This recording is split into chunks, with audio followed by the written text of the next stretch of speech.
Bonsoir, soyez les bienvenus sur France 3 Aquitaine pour notre première soirée spéciale élection législative. À l'honneur ce soir, 2 circonscriptions, la 8e de la Gironde, celle du bassin d'Arcachon, que l'on abordera tout à l'heure, et la 4e des Pyrénées-Atlantiques. Avant de rejoindre nos invités tout de suite en studio, décryptage de ce territoire basco-béarnais avec Olivier Prax. La 4e circonscription des Pyrénées-Atlantiques est dite la circonscription basco-béarnaise. Ça se voit tout simplement car elle est le trait d'union entre le Pays basque et le Béarn. C'est la circonscription la plus vaste et la plus peuplée avec un peu plus de 99 000 habitants pour 80 672 inscrits sur les listes électorales. Un coup d'œil sur la démographie de cette 4e circonscription. L'âge moyen y est de 46 ans quand la moyenne nationale est de 41 ans, avec un taux de retraités dans la population de 30,5%. Le taux de chômage est lui de 4,1%, c'est 3 points de moins que la moyenne nationale. Quant au revenu médian moyen par habitant, il est de 20 820 € par an. C'est faible, c'est 2 000 € de moins que la moyenne nationale. Un coup d'œil sur les dernières européennes du 9 juin dernier dans les Pyrénées-Atlantiques. L'abstention y était de 44,72%. Et c'est la liste Rassemblement National qui est arrivée en tête avec 25,18% des suffrages exprimés. Un autre coup d'œil dans le rétroviseur, cette fois-ci les législatives de 2022 au premier tour. Dans les Pyrénées-Atlantiques, l'abstention était de 44,95%.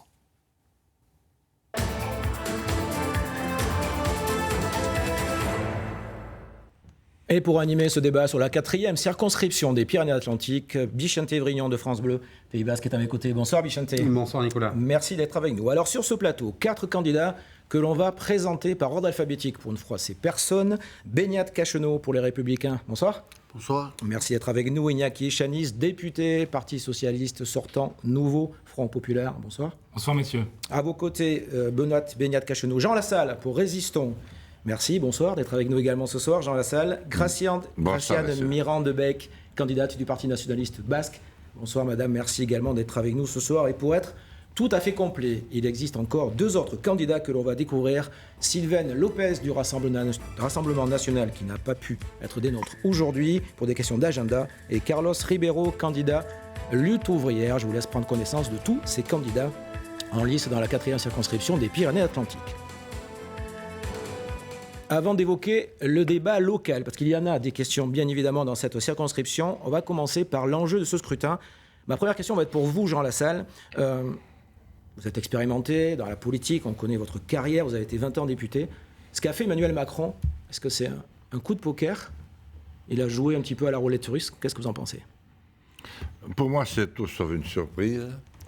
Je l'ai dit et écrit depuis une bonne vingtaine d'années. Disons que ce qu'il a fait ne ressemble à rien. Parce que, au fond, est-ce que c'est l'Assemblée nationale qui avait démérité ? Est-ce que c'est ce qu'il incarnait lui-même, dans lequel cas il aurait pu démissionner lui-même ? Et puis, pourquoi, le soir des européennes, une telle décision si rapide ? Pourquoi maintenant en fait Oui, et en nous laissant aussi peu de temps pour nous préparer. Iñaki Chanis, vous êtes le député sortant, élu en juin 2022, il y a 2 ans, de nouveau en campagne aujourd'hui. On rappelle que vous êtes socialiste et pour le nouveau Front Populaire. La même question, est-ce qu'il a joué un petit peu à la roulette russe, le chef de l'État ? Il a joué un jeu dangereux parce que d'autres solutions étaient possibles. Et il a fait le choix de précipiter la France dans une sorte de chaos, sans même consulter le Premier ministre ni même la présidente de l'Assemblée nationale qui ont appris, comme nous, sur les coups de 18h30, son intention de dissoudre. Il les a informés après, article 12 de la Constitution, légalement il est obligé de le faire. Tout à fait. Et on a une vision du président de la République qui est esselé, seul à l'Élysée et qui décide de tout seul, à l'image de ces 7 dernières années, et qui donne la possibilité au Rassemblement national de prendre le contrôle du pays. Moi, je suis un enfant de 2002, de Jean-Marie Le Pen au second tour, et pour moi, ce n'est pas envisageable de laisser Jordan Bardella arriver à être Premier ministre et dire on verra plus tard, ils peuvent s'effondrer dans 2 ans et revenir. Non, on ne donne pas les clés du camion à l'extrême droite. Vous siégez dans le groupe PS, vous dites d'autres solutions étaient possibles, lesquelles ? Mais de changer de politique. d'arrêter d'avoir une politique qui casse les services publics, d'arrêter d'avoir une politique qui privilégie uniquement les classes les plus aisées, arrêter de taper sur les classes populaires et les classes moyennes, arrêter de fracturer le pays sur des sujets comme la loi immigration, arrêter de taper toujours sur les travailleurs avec la réforme des retraites et la réforme de l'assurance chômage, réorienter le pays dans un monde plus social et de vivre ensemble. On va donner la parole aussi aux autres candidats sur ce plateau. Beñat Cacheneau, la décision du chef de l'État, dissolution, vous êtes candidat, les Républicains, alors on sait ce qui passait derrière un petit peu, avec les Républicains, l'alliance d'une partie des Républicains avec le Rassemblement national, ça a fait un petit peu éclater pas mal de formations politiques. Vous, qu'est-ce que vous avez pensé de cette décision ? Mais moi, dans ses attributions, bien évidemment, il faut le rappeler quand même, c'est dans la Constitution. Tout à fait, oui. Et, pour moi, il me semble que M. Macron a pris une décision courageuse au vu du résultat qu'il y a eu ce jour au niveau des élections européennes. Moi, je pense qu'il faut vite agir. Il ne faut pas perdre de temps. Il faut essayer de trouver une solution pour enrayer cette montée du Rassemblement national et essayer surtout d'éclaircir, peut-être, devant nos électeurs, le contexte politique au niveau national. Graciane Mirand de Bec, c'est la même question. Vous êtes le Parti nationaliste basque. Qu'est-ce que vous avez pensé de cette décision qui précipite un petit peu le pays dans une forme, entre guillemets, de chaos politique, en fait? Alors, nous, notre analyse, c'est que, en fait, Emmanuel Macron s'est servi de ces européennes pour prendre un peu la température de sa politique. Le fait est que le constat, c'est que ça ne marche pas. Presque un référendum, vous pensez alors? Peut-être pas un référendum, en tout cas. Nous, ce qu'on se dit, c'est que c'est aussi le symbole d'un système, en fait, qui ne fonctionne pas. Emmanuel Macron savait pertinemment qu'il allait donner lieu à des alliances plus ou moins critiquables. Nous, notre point de vue, c'est qu'on est un parti de gouvernement. On gouverne la communauté autonome de Shkadi. Nous, ce qu'on pense, c'est que, comme le disait M. Echaniz, il ne faut pas qu'il y ait une personne qui décide de toutes les choses. Et c'est ce qu'a fait encore Emmanuel Macron, nous l'a prouvé, c'est que ce système centralisé ne conduit qu'à des mauvaises choses. Jean Lassalle, la question un petit peu depuis une dizaine de jours, c'est est-ce que l'on se dirige vers une vague bleu marine? En clair, est-ce que le Rassemblement national peut avoir la majorité absolue dans cette élection? On rappelle que la candidate du RN qui aurait pu être des nôtres aujourd'hui n'a pas pu se libérer. C'est Sylvaine Lopez, la candidate dans la 4e circonscription des Pyrénées-Atlantiques. Jean Lassalle, sur cette question, est-ce que ce n'est pas un peu le résumé, tous contre le Rassemblement national, ou est-ce qu'il y a encore la place pour un débat d'idées? Je l'espère. En tout cas, je crois que nous quatre ici, nous allons tout faire pour le faire vivre. Normalement, lorsque les élections sont aussi rapprochées, il n'y a pas de raison que le mouvement soudain change. Mais vous savez, nous sommes en France. Et la France a l'art de faire toujours un peu différemment. Les Anglais disent de nous, les Français disent de deux choses l'une, et ils en font toujours une troisième. Donc je pense qu'il faut vivre ces élections passionnément, comme nous l'impose, je crois, la situation, et puis ensuite, c'est aux électeurs de dire. Beñat Cacheneau, vous disiez tout à l'heure qu'il faut enrayer la montée du Rassemblement national. Le président de votre parti, les Républicains, a choisi de s'allier avec le Rassemblement national. C'est quoi la politique des Républicains aujourd'hui? Elle est très claire. Elle est très claire. Nous sommes partis dans cette campagne avec un seul objectif, c'est de diminuer cette montée du Rassemblement national et de pouvoir avoir des élus au niveau national pour apporter la voix des gens de la base qui ne sont pas écoutés. La hausse du Rassemblement national, elle n'est pas de maintenant, mais elle s'est aggravée depuis que M. Macron est en présidence. C'est un vote, pardonnez-moi, qui progresse dans toutes les couches de la population. Donc peut-être Emmanuel Macron est responsable, mais pas que. Il y a quand même, aujourd'hui, il y a une colère, il y a une contestation contre la politique du chef de l'État, mais il y a aussi une politique d'adhésion aux idées du Rassemblement national. On le voit dans les intentions de vote, 32% de vote pour Jordan Bardella aux européennes. Les intentions pour les législatives sont très élevées. Il ne peut pas y avoir que des gens en colère, en fait, qui votent pour eux. Oh, je pense que beaucoup de gens sont en colère parce qu'ils ne se sentent pas écoutés. Et lorsqu'on discute simplement avec ces personnes-là, parce que je suis maire depuis 40 ans dans ma commune, depuis 30 ans. Vous êtes le maire d'Ioldi, au Pays Basque. Tout à fait, depuis 30 ans. Et on a l'habitude de parler. Je connais les gens et on discute. Et c'est en discutant, avec la franchise, les gens nous disent à qui ils ont voté, pourquoi. Et c'est ça qui est important.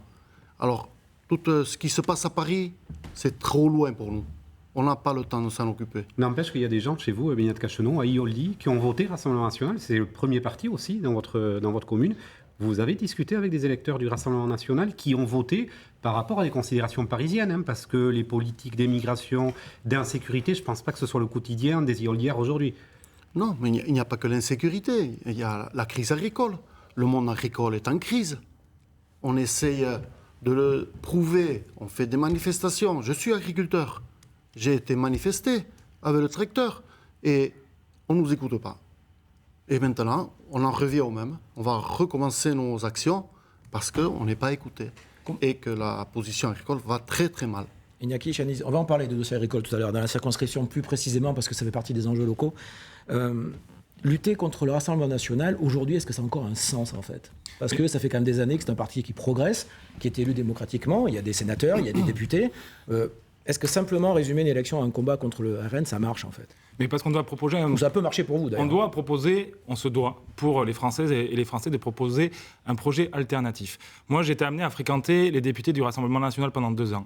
Tout ce qu'ils disent aux classes moyennes, en 2022, hein. Aux classes moyennes et aux classes populaires, c'est du mensonge. Ils ont voté contre l'augmentation du SMIC. Ils ont voté contre l'égalité salariale hommes et femmes. Ils ont voté contre l'inscription de l'IVG dans la Constitution. Ce sont des arnaques. Et ils font peser les maux de notre société, qui sont bien réels, et je rejoins M. Cacheneau, qui sont de la responsabilité du président de la République, qui a fracturé depuis 7 ans notre pays. Ils font porter les maux sur les étrangers. Moi, je suis fier d'être sur une circonscription qui est une terre d'accueil. Je suis fier pendant 2 ans d'avoir accompagné des chefs d'entreprise, des maires, des associations pour régulariser des gens qui sont installés, qui travaillent, qui mettent leurs enfants à l'école et qui ont juste le droit de vivre dignement et durablement sur notre territoire. Je suis fier de les avoir accompagnés, je suis fier et je continuerai peu importe ce qui arrive. Et je dis au Rassemblement national, que feront-ils de ces gens? Que feront-ils de ces gens qui travaillent dans les boulangeries? Que feront-ils de ces gens qui travaillent chez le plombier, qui gardent nos enfants, qui soignent nos aînés? Ils les mettront dehors parce qu'ils n'ont pas la même couleur de peau ou parce qu'ils sont arrivés par bateau pour sauver leur vie? Moi, je ne crois pas, et je crois que notre territoire, du Pays Basque au Béarn, est un territoire de solidarité. Graciane Mirand-de-Becq, il y a des stratégies politiques qui se sont mises en place très très vite. En 48 heures, le nouveau Front populaire avec l'Union des partis de gauche, Iñaki Etxaniz n'a pas de concurrent à gauche, Annick Troundaï qui s'est désistée, la candidate Renaissance en faveur de Jean Lassalle. En tout cas, c'est ce qu'a dit le président du conseil départemental hier. Qu'est-ce que le PNB, le Parti nationaliste basque, vient faire dans cette élection? Est-ce qu'il n'aurait pas, pour lutter contre le Rassemblement national, il n'aurait pas mieux valu ne pas présenter de candidat et donner une consigne de vote? Alors, on peut donner une consigne de vote. La consigne de vote, ce sera voter la démocratie du Pays Basque, donc ce sera voter PNB. Aujourd'hui, on savait que des alliances allaient se former, des alliances qui se font depuis 30 ans. Enfin, on n'est pas en train de vivre une nouveauté. On l'a déjà vécu par le passé. Ces mariages par arrangement, clairement, regardons en arrière, ça n'a jamais rien donné. Ça donne des majorités qui ne décident de rien. Donc, ça peut être encore le cas, excusez-moi. À cette prochaine élection, dans 10 jours, peut-être qu'il y aura encore des majorités relatives, que le pays peut être encore bloqué au niveau législatif. Bien sûr, mais bien sûr. Ce scénario peut se reproduire encore. D'accord. Donc nous, qu'est-ce qu'on représente? Au Pays Basque, 350 000 personnes. Dans cette circonscription, on est quoi? 100 000. Est-ce qu'on va vraiment faire croire aux gens qu'à Paris, 100 000 personnes, ça compte? Eh bien, je ne suis pas sûre. Ce dont je suis sûre, c'est que si on développe un vrai pouvoir avec un vrai territoire, et je parle de là du Sud, qui a su se développer, qui a su rendre un système qui ne l'était pas très égalitaire et très solidaire. La communauté autonome d'Euskadi, de l'autre côté de la frontière. Voilà. Sauf que la campagne électorale est très courte. Il y a à peine 3 semaines. Donc, est-ce que vous avez le temps de faire passer ces idées-là, en fait? Ce que je vous explique, c'est que quand on est 3 millions, eh ben, on peut commencer à discuter. Voilà. Et nous, ce qu'on voudrait, nos députés qui sont à Madrid, ils le savent bien, nous, ce qu'on voudrait, c'est avoir de vraies solutions pour le Pays Basque. Et non pas continuer à se dire qu'on fait des campagnes pour 100 000 personnes et qu'on nous explique que notre voix va être écoutée. Mais M. Etxaniz va peut-être nous expliquer comment ça se passe à Paris. Mais de manière très personnelle, je doute fortement que les problèmes du Pays Basque soient relayés correctement à Paris. On rappelle qu'il y a quand même dans cette circonscription une partie béarnaise aussi, pas simplement en Basque, la 4e circonscription des Pyrénées-Atlantiques. Jean Lassalle, la mobilisation des électeurs pour ces législatives, on va rester prudent, semble plus forte. Il y a une hausse spectaculaire des procurations. Est-ce qu'on s'attend peut-être à un sursaut démocratique? Est-ce que vous y croyez, vous, que les gens vont aller voter beaucoup plus qu'aux dernières législatives où il y avait une abstention de 47%, sauf erreur? Oui, je le pense vraiment, parce que c'est un territoire où on a toujours beaucoup voté. J'ai eu la chance d'y concourir à plusieurs reprises. Vous avez été député 20 ans de cette Oui, c'est ça. circonscription. Et on a démarré parfois un peu timidement, mais je vous assure qu'au second tour, nous avons tous pratiquement, les 220 communes, la médaille de citoyenneté, tellement nous avons voté, les uns pour, les autres contre. C'était souvent d'ailleurs, sur un texte beaucoup plus différent, c'était pour le sortant ou pour le nouveau. Moi, je pense qu'on va voter. Par contre, ce que je voudrais dire, ce qui arrive ne vient pas d'aujourd'hui. Moi, il y a une vingtaine d'années, et même peut-être un peu avant, que je vois que nous ne faisons pas fonctionner les institutions comme elles devraient. Quand on perd, on ne gagne pas. Moi, je me souviens d'un grand homme qui était parti sur un référendum perdu et qui consultait souvent le peuple, qui avait eu des dissolutions. Et aujourd'hui, c'était Charles de Gaulle. Charles de Gaulle. Mais seulement aujourd'hui, vous perdez, vous organisez une cohabitation dont le président sort d'ailleurs pratiquement toujours vainqueur, et vous trompez quelque part les Français. Moi, je crois que lorsque un président est d'une certaine manière rejeté, il doit en tirer les conséquences. Nous ne le faisons pas, ce n'est pas propre à M. Macron, M. Sarkozy, M. Hollande et même Chirac l'ont fait auparavant. Iñaki Chaniz, sur cette question, est-ce que le chef de l'État trompe les gens?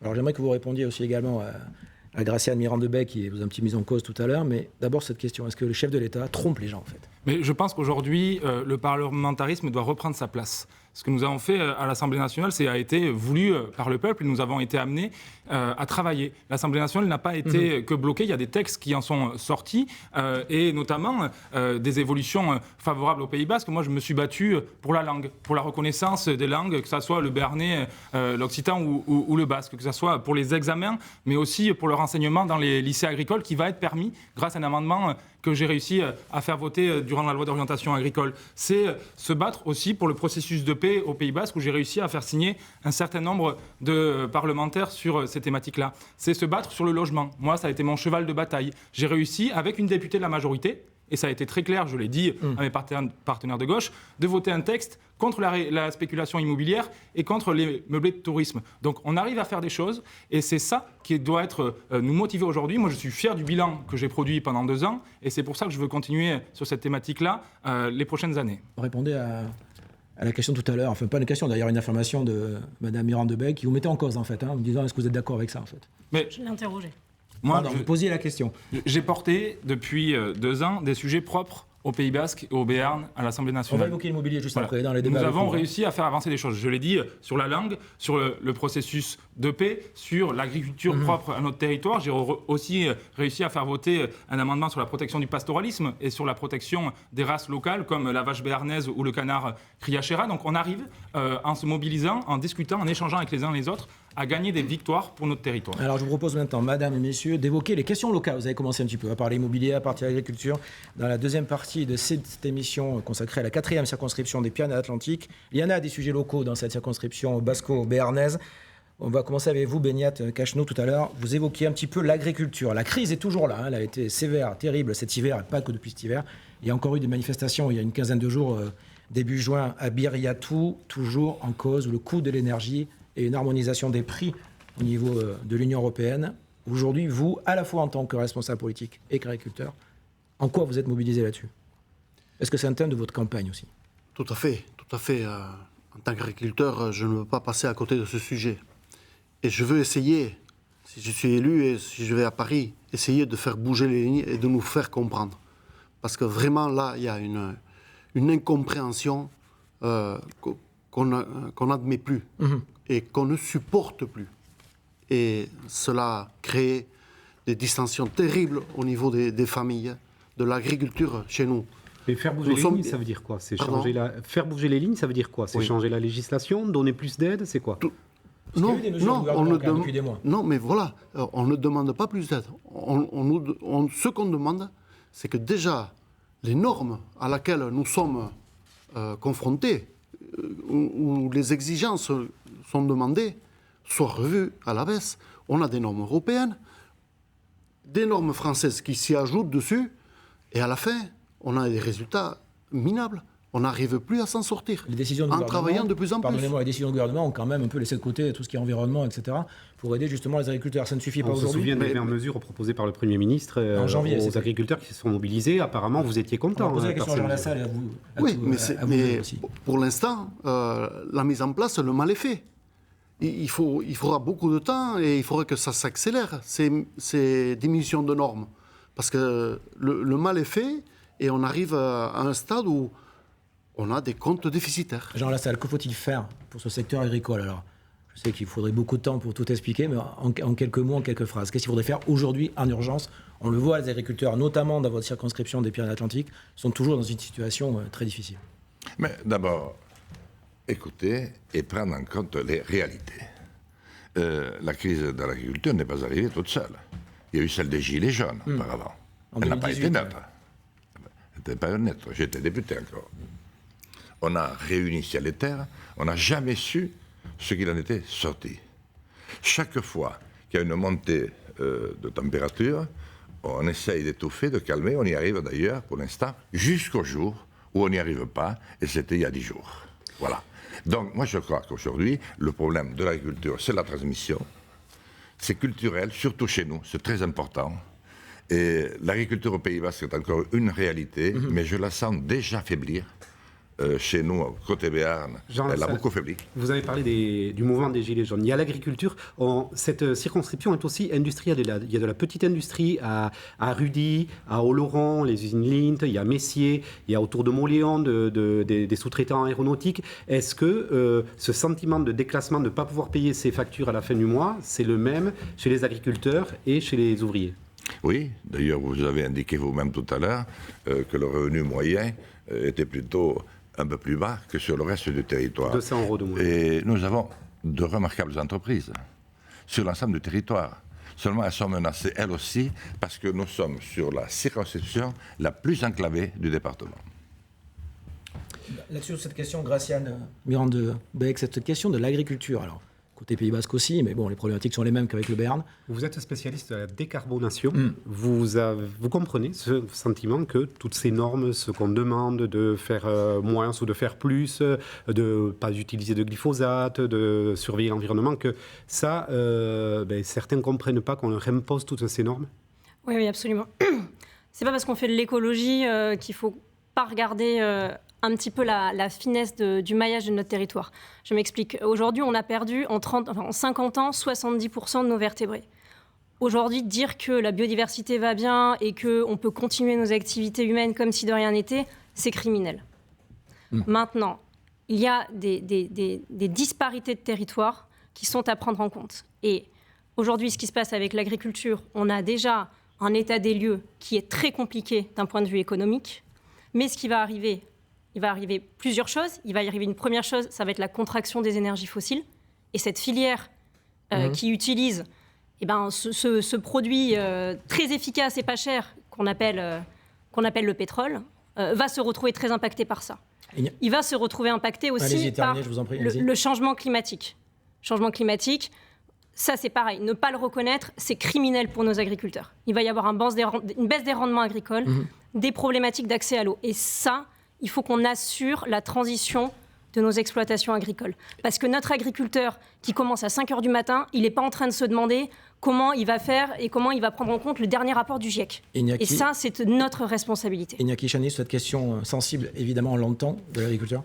Moi, j'ai été, dès le début, aux côtés des agriculteurs et des agricultrices. Sortant, et je pense que Beñat Cacheneau peut en témoigner, mais Jean Lassalle aussi, parce qu'il m'a vu régulièrement sur les exploitations. Et on y a répondu, en tant qu'opposition, à un certain nombre de revendications sur le coût de l'énergie. Le groupe socialiste, avec l'appui de l'ensemble des députés de gauche et de l'écologie, a fait voter le retour des tarifs réglementés pour les agriculteurs, les TPE et les artisans. Ça va permettre de faire baisser la facture, notamment des éleveurs qui doivent... C'est une mesure immédiate. C'est une mesure immédiate. On l'a menée pendant 2 ans, une rude bataille contre Bruno Le Maire. On a réussi à le faire voter.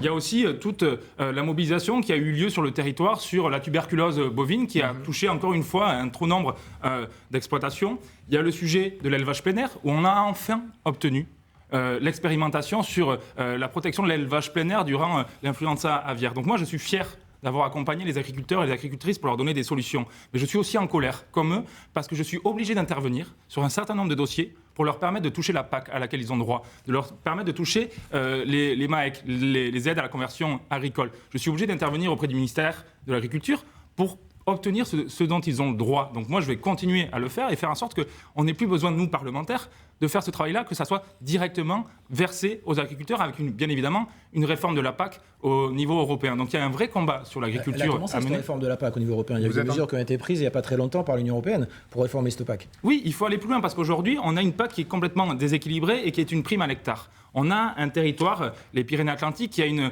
agriculture extensive, une agriculture d'estive. Je l'ai dit tout à l'heure, j'ai réussi à faire voter avec d'autres parlementaires la protection du pastoralisme et des races locales. C'est comme ça qu'il faut s'engager vers une agriculture vertueuse qui accompagne les agriculteurs. Sur le sujet des pesticides, nous avons mené une commission d'enquête avec Dominique Potier, député socialiste et agriculteur lui-même, sur les manquements de l'État dans le plan éco-phyto. Parce qu'on ne montre pas du doigt les agriculteurs, qui sont les premiers écologistes de nos territoires, mais on manque les défaillances de l'État dans la recherche et l'investissement pour trouver des produits alternatifs. Parce que les premières victimes des pesticides, ce sont les agriculteurs eux-mêmes qui les mettent dans leurs champs. Et donc nous devons, en tant que service d'État, d'investir de l'argent pour trouver des alternatives et leur permettre de travailler correctement. Alors, il y a bien évidemment des prix rémunérateurs. On va laisser Jean Lassalle et abroger les accords de libre-échange. Inaki Chaniz, et après on va changer de sujet. Parce que vous avez beaucoup de questions. Je partage totalement l'analyse d'Inaki de monsieur le député sur ce point, et j'ai fait exactement la même chose avant qu'il n'arrive. Est-ce que sur cette circonscription, il y a deux modèles d'agriculture qui s'opposent, avec une agriculture auto-organisée côté Pays Basque qui a créé sa propre chambre d'agriculture, et une autre côté Parc naturel des Pyrénées, où on demande moins de normes, moins de contraintes, notamment par rapport au pastoralisme et la présence de l'ours? Non, il n'y a pas d'opposition dans les modèles agricoles. Vous savez, moi, j'ai discuté avec tout le monde. Et c'est la ligne de conduite que j'ai eue depuis mon élection, c'est d'aller vers les gens et d'échanger. J'ai pu discuter avec les différents syndicats agricoles, que ce soit la coordination rurale, la FNSEA, ou ELB, ou encore la Confédération paysanne. J'ai discuté avec les uns et les autres pour arriver justement à porter des mesures qui faisaient consensus. Et il n'y a pas d'agriculture qui s'oppose les unes aux autres. Les agricultures sont complémentaires et c'est notre devoir de les accompagner et de faire en sorte que les agriculteurs puissent vivre tout simplement de leurs revenus et qu'on arrête avec ces accords de libre-échange, avec ces normes extérieures qu'on n'applique pas dans notre pays. C'est ça le sujet. Et moi, je regrette que la droite et le centre aient continué de voter le CETA et continué de voter les accords de libre-échange parce qu'il faut du protectionnisme pour nos agriculteurs. Un des enjeux de la circonscription, mesdames et messieurs, c'est aussi le désenclavement. Jean Lassalle en a parlé tout à l'heure. Il y a la problématique du logement que vous connaissez bien, Inaki Chaniz, mais sur ce désenclavement, aujourd'hui, on le sait, cette circonscription basco-béarnaise est enclavée. J'ai presque envie de vous poser une question, mais qu'est-ce qu'il faut faire en fait ? Qu'est-ce que vous proposez de faire, Jean Lassalle? Posez la question à vous quatre, mais Jean Lassalle. C'est une vieille affaire. Ce qui a déjà été fait aussi, mais... Nous avons un peu désenclavé. Je crois qu'il faut reprendre de toute urgence le dernier projet que j'avais ficelé avant que Inaki ne prenne la suite. C'était la déviation d'Oloron. Là, le projet était prêt à un moment donné. J'avais obtenu les crédits, d'ailleurs, avec l'appui du sénateur Max Brisson, que vous connaissez, oui, qui est des Républicains, et tous les autres. D'ailleurs, tous les parlementaires. Le département, à un moment donné, avait dit on suit, et puis il ne s'est rien passé.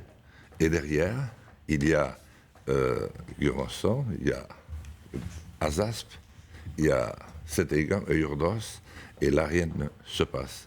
Et je pense que c'est à reprendre immédiatement, parce qu'il y a eu 2 ans de perdu. On va vous donner la parole. Là, vous parlez de désenclaver la vallée d'Aspe, mais il y a 3 vallées béarnaises et au minimum 2 vallées basques aussi. Donc, il y a beaucoup d'endroits désenclavés dans cette circonscription. Il n'y a pas que le Tour d'Oloron. Il fallait commencer par un bout.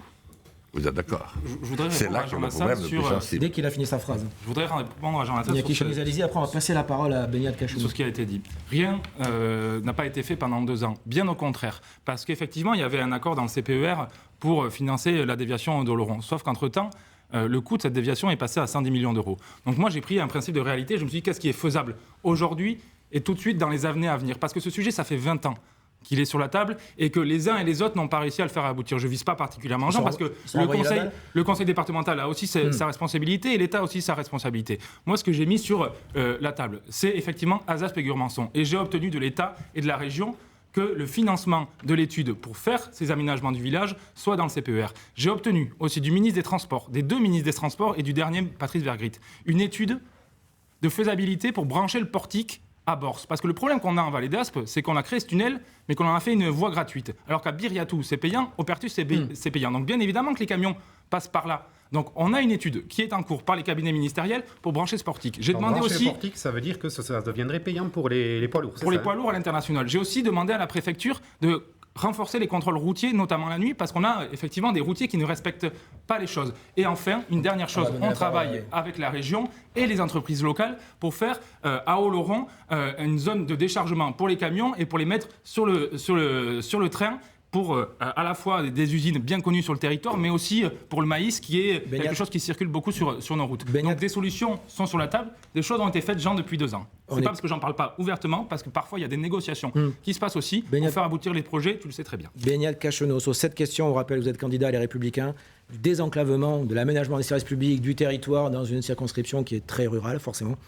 Alors, quelle est votre position là-dessus? Je ne vais pas être prétentieux, je ne vais pas parler beaucoup sur les problèmes qu'il y a sur ces déviations. Par contre, je découvre, en fait, je connaissais le problème, mais j'entends les gens. J'entends les gens qui me disent, ça fait 20 ans, 30 ans qu'on en parle, ça n'avance pas. Voilà ce que j'entends, ces jours-ci. Et peut-être que les études sont faites et sont en cours. Mais dès qu'il y a une déviation, si les terrains sont prévus, on sait très bien la difficulté qui va nous venir après. Dès qu'on touche à la biodiversité, dès qu'on touche à des travaux qui sortent de l'ordinaire, on est systématiquement bloqué par un contresens. Je dirais carrément des écologistes qui nous disent... On ne peut pas défendre la non-artificialisation des sols et la préservation des sols agricoles et dire on ferme les yeux. Oui, il y a des choses à faire, mais on peut pas, tu ne peux pas accuser les écologistes de tout bloquer, parce qu'on doit préserver aussi le foncier agricole. Ne coupe pas. Il faut préserver le foncier agricole, mais lorsqu'il faut faire une déviation, il faut la faire. Oui, mais c'est le cas. Et on est toujours coincé par des mesures qui viennent. Il y a tel animal qui est présent, tel fougère qui est présent. Les études sont repoussées, sont refaites, et les gens en ont marre. Et on passe du temps, des années, des décennies, pour résoudre quand même un problème qui apparemment est très sérieux. Quand on parle désenclavement, alors on parle des routes, on parle des accès, mais c'est aussi les services publics en général, la poste, les impôts. Est-ce qu'il aurait fallu à tout prix maintenir le maillage tel qu'il existait dans les années 60-70 en France, ou est-ce qu'il y avait quand même une rationalisation nécessaire? Qu'est-ce qu'on peut faire pour que les habitants des petites communes comme la vôtre puissent avoir accès aux services publics? Écoutez, ça tombe bien, ça fait 35 ans que je suis élu, et j'ai vu tout ce déclin du service public. À Yoldi, on avait une perception, une poste autonome. Maintenant, on a un centre multiservice où on peut avoir des services liés. On a dû s'adapter au départ de ces services publics. Et grâce à la solidarité des élus, nous avons pu négocier des services. On va donner la parole après à Graciane. Allez-y, Miran de Bec, terminez, monsieur Cacheneau, là-dessus. La démographie, ça c'est encore autre chose. La démographie a diminué parce qu'on a eu, il y a 40-50 ans, un exode urbain. L'exode rural. Maintenant, c'est l'exode urbain. Par contre, la nouvelle loi climat-résilience a intégré le ZAN. ZAN, c'est zéro artificialisation nette en 2050. Et dès les 5 prochaines années ou 6 prochaines années, nous devons diminuer de 50% le nombre de terrains constructibles que nous avons eu nos 10 dernières années. Alors pendant 40 ans, nous avons souffert de la désertification. Maintenant, et depuis qu'il y a eu le Covid, les gens veulent revenir à la campagne. Les jeunes veulent rester à la campagne. Et on nous dit, non, ils ne pourront pas construire. Ils ne pourront plus construire. Oui ou non, vous allez demander à abroger cette loi, la ZAN? Tout à fait. Et il ne faut pas l'abroger, il faut l'adapter au territoire. Graciane Miran de Bec, sur cette question de l'aménagement du territoire et de l'enclavement de cette circonscription. Je vais peut-être structurer mon propos avec 2 questions pour vous, Monsieur Cacheneau. Vous disiez que avec les écologistes, on ne peut pas dévier une route, on ne peut pas faire des actions dans le sens de la mobilité parce que études, espèces protégées, etc. Je sais que dans un sens, vous avez raison, mais la question que je me pose, c'est à quel moment, dans le Pays basque intérieur, vous avez été empêché par les écologistes pour développer la mobilité. J'aimerais bien savoir ce que Jean-René Etxegaray va prévoir au budget pour la mobilité. Regardez les études de... Le maire de Bayonne et voilà. du pays, comité d'agglomération du Pays basque. Voilà. Merci, et maire de Bayonne. Vous regardez le schéma d'études des mobilités. Vous regardez le plan, il dure jusqu'à 2026. Il n'y a rien dans le Pays basque intérieur. Il n'y a rien. Donc, on doit redonner l'accès à ces vallées. Jean-René Etxegaray, ce n'est pas du tout sa préoccupation. Il est focalisé sur le trambus et sur la côte basque, uniquement. Enfin, on n'est pas sur des élections municipales, là, on est sur des élections législatives. Ce que je veux dire, c'est qu'aujourd'hui, ce n'est pas les écologistes qui sont en train de bloquer le développement et l'aménagement du territoire. On a tous des problèmes de compensation de biodiversité à partir du moment où on modifie le sol et l'usage qu'on fait du sol. Vous allez répondre à cette question, parce qu'après, on aura une dernière thématique à aborder sur l'emploi qui est importante également. Allez-y, pour terminer sur ce sujet. Législatives, hein, et nous parlons bien de la 4e circonscription. Oui, absolument. C'est pour ça que je vous parle du Pays basque intérieur et de ce qui est fait pour le Pays basque intérieur. Parce que c'est une réalité pour les gens, vous savez. Tout à fait, et on en est très conscient. Mais regardez le travail formidable qui a été réalisé par la mobilité au niveau de l'agglo. Nous avons mis en place le transport à la demande. Chose qu'on rêvait il y a 15 ans. Maintenant, une personne peut téléphoner à tel endroit, à telle heure, pour se rendre à tel endroit, et on la ramène. N'importe quelle heure de la journée. En journée. Mais c'est un truc magnifique qui a été mis en place. Donc vous pensez qu'il n'y a pas de problème de mobilité dans le Pays basque intérieur? Je ne dis pas ça. On est en train d'avancer. Et il y a énormément de travail qui a été fait. Mais c'est un travail très long. Et il faut aller doucement. Ça ne se fera pas d'un jour à l'autre. Et comme les gens, on ne leur fera pas changer les idées comme ça. Bien sûr qu'il y a un car. Mais on l'a bien vu. Le car qui partait d'Ioli, malheureusement, 9 fois sur 10, il était vide. Et le retour, pareil. Très bien. Ma dernière question à M. Cacheneau. On a le temps pour parler d'emploi, s'il vous plaît. Allez-y. Bien sûr. Vraiment, il nous reste quelques minutes à peine. Bien sûr. C'est par rapport au foncier. Parce que le foncier, c'est quand même une thématique, que ce soit en Vallée d'Aspe ou au Pays basque. En général, c'est une problématique. Je pense qu'aujourd'hui, on doit poursuivre l'aménagement du territoire parce que le développement économique ne se fait pas sans aménagement du territoire. Par contre, je pense qu'il faut le faire de manière juste et raisonnée. Vous voyez, M. Cacheneau, quand vous aidez 27 hectares sur Ioldi, moi, je pense que ce n'est pas raisonnable. Et je pense qu'on doit redonner au territoire des leviers, des budgets et des responsabilités pour que chacun puisse recréer sa richesse. Iñaki Chaniz, on va aborder avec vous la dernière... Je dois répondre quand même. Juste un mot là-dessus, parce qu'on va vraiment que l'on parle emploi, s'il vous plaît, messieurs. Beñat Cacheneau d'abord, Jean Lassalle là-dessus, et après on parlera emploi, parce qu'il reste vraiment très peu de temps. Vous avez vu la carte communale d'Ioldi? Vous avez regardé dedans? Vous avez vu à quoi correspondent les 27 hectares? C'est-à-dire? Combien il y a d'hectares agricoles dans les 27 hectares? Vous me dites qu'on a zadé 27 hectares. Vous êtes surprise? Combien d'hectares agricoles il y a dans les 27 hectares? Quel est le rapport avec le fait de les AD? Il faut expliciter là parce qu'on a perdu tout le monde. Je crois qu'on est sur un micro-débat d'Ioldi. Je crois qu'on a perdu tout le monde. Mon sujet, c'est que, attention à des pouvoirs un peu dangereux. Voilà. C'était ça mon sujet. Pas forcément. C'est un outil. Oui, c'est un outil, oui. C'est un outil. Alors, contre la spéculation foncière. Alors, on va passer la parole à Jean Lassalle. C'est pas possible. On va passer la parole à Jean Lassalle là-dessus. Après, Iñaki Chaniz, cette question, Jean Lassalle. Alors, sur les mobilités, je ne voudrais pas donner le sentiment qu'après si longtemps, je ne m'occupe que des Béarnaises. Cher Nicolas et cher Vicente, je vous ai fait gagner du temps de fois. Vous avez vu, très bien. Hein. Donc, sur le Pays basque, on a quand même réussi à faire la déviation qui nous a conduit à Moléon, encore qu'à l'entrée de Moléon, ce ne soit pas évident.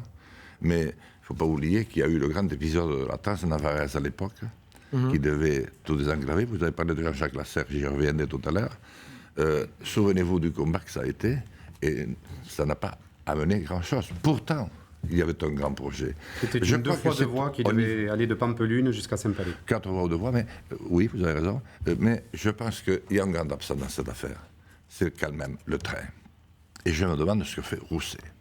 Il y a président de la région Nouvelle-Aquitaine. Alain Rousset, 30 ans au pouvoir. Président socialiste. Il nous fait un petit tortillard dans le train, alors qu'on a eu un grand train qui a été inauguré en 28, un tortillard. Moi, je me suis garé un jour, sans vouloir le faire exprès, devant la gare de Barrière, pensant que c'était un créneau. Il n'y a rien. Et au Pays Basque non plus. Donc, si on est bloqué ailleurs, pourquoi ne pas essayer le train ? On n'a rien fait là-dessus et Rousset a 30 ans de retard. Là-dessus, très vite, Iñaki Chaniz, parce que j'ai quand même une question sur l'emploi que j'aimerais vous poser. Je pense qu'Alain Rousset était celui qui a été le premier à vouloir réouvrir la POC en franc. Les Espagnols sont prêts et qu'aujourd'hui, c'est l'État français qui bloque. Nous, on est prêts, les entreprises sont prêtes. Et moi, je pense effectivement au transport international, interconnexion, mais aussi au transport du quotidien. Je me suis battu avec la région et avec la SNCF pour qu'ils adaptent les horaires de la Pau Bedouce, mais aussi du train à l'intérieur du Pays Basque, pour que les horaires soient adaptés et surtout que les rames soient fréquentes. Et c'est notamment avec l'aménagement à la gare de Buzy qu'on pourra avoir 2 rames qui permettront aux salariés à la fois d'aller à Pau ou d'en revenir, mais aussi aux scolaires. Je voudrais qu'on termine cette émission par évoquer l'emploi dans cette circonscription, la 4e des Pyrénées-Atlantiques, notamment sur la situation des hôpitaux d'Oloron et de Mauléon. C'est vraiment une question à chacun là-dessus. On reste avec vous, Iñaki Chaniz. La situation est compliquée, on le sait, ça fait partie de l'aménagement du territoire et d'une certaine défense des services publics. Aujourd'hui, la situation est compliquée. Il y a un changement de direction à l'hôpital d'Oloron. Les 2 hôpitaux ont été mis sous tutelle. Effectivement, je suis arrivé, moi, des parlementaires, dans une situation de crise, avec une fermeture à répétition des urgences à Oloron et une situation compliquée à Mauléon. J'ai pris de suite à tâche de l'ensemble des représentants syndicaux et des personnels soignants des hôpitaux et des élus. Et nous nous sommes battus avec, en face de nous, l'ARS et le ministère de la Santé. Nous avons obtenu des plans de financement. Nous avons obtenu le changement d'une direction à Oloron parce qu'effectivement, c'était compliqué avec le directeur actuel. J'ai obtenu, et c'est un sujet qui me tenait à cœur personnellement, l'arrivée d'un mammographe à l'hôpital d'Oloron pour pouvoir lutter et traiter le cancer du sein sur notre territoire et de ne pas devoir partir à Bordeaux. Donc ça, c'est des choses que nous avons obtenues. Nous allons continuer de nous battre. Moi, à l'Assemblée nationale, je fais partie d'un groupe transpartisan sur les déserts médicaux pour la régulation des médecins sur les territoires. Ce sont des sujets comme ça que nous portons et que nous allons continuer de porter pour que chacun puisse avoir accès à la santé de la façon la plus durable possible, à la fois dans les hôpitaux publics, mais aussi dans les EHPAD. On a réussi à faire débloquer une enveloppe pour nos EHPAD et on pousse depuis 2 ans pour une loi fin de vie, pour une loi aussi d'accompagnement grand âge, pour arriver à accompagner nos aînés dans les meilleures conditions possibles, que ce soit en autonomie, à la maison ou en EHPAD. Une toute dernière question. Dans cette émission, elle est plus personnelle, à beaucoup parler politique, on pourrait en parler longuement encore, de la politique de la santé, d'aménagement du territoire ou de l'ours dans les Pyrénées-Atlantiques. Qu'est-ce que vous attendez, chacune et chacun, sur un plan personnel, vraiment, on ne parle pas politique, de cette élection dont le premier tour se déroulera le 30 juin. Beignac, Cacheneau, c'est à vous. Il nous reste 2 minutes, mesdames, messieurs. Alors moi, c'est une volonté personnelle de m'engager pour ces élections parce que je fais partie de cette droite républicaine, indépendante.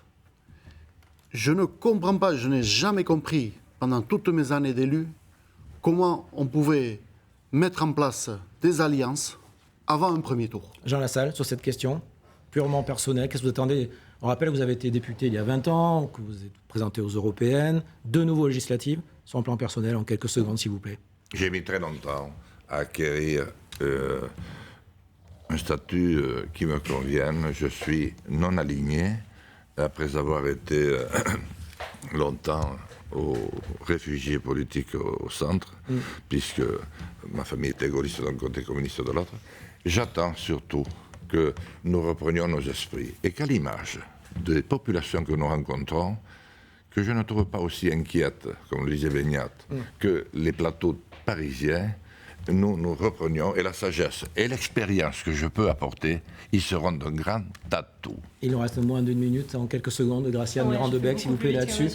Iñaki Chaniz, le temps de parler avant de conclure, s'il vous plaît. Non, moi, ce que j'aimerais porter aujourd'hui, c'est montrer aux jeunes qui s'intéressent plus à la politique, peut-être parce qu'ils voient toujours à l'écran les mêmes personnes et qui portent toujours les mêmes bagages, leur montrer qu'il y a un autre système qui est possible avec des personnes plus jeunes. Iñaki Chaniz, en 20 secondes. En 2022, les électeurs et les électrices de la 4e circonscription m'ont fait confiance. Je crois pouvoir dire aujourd'hui que le bilan que je porte et que je vais présenter chaque jour dans les marchés, mais depuis le début de mon élection au contact des concitoyens, mon bilan, j'en suis fier et je veux continuer à me battre pour le logement, pour l'emploi, pour la santé, pour un monde plus juste, et plus de vivre ensemble, que ce soit au Pays Basque, en Béarn et à Paris. Merci à tous les cas d'avoir été des nôtres ce soir pour cette soirée exceptionnelle consacrée aux élections législatives. Merci à Bichantal Vrignon de France Bleu Pays Basque d'avoir été des nôtres. C'est la fin de ce premier débat, mais notre soirée législative continue tout de suite. Vous restez avec nous.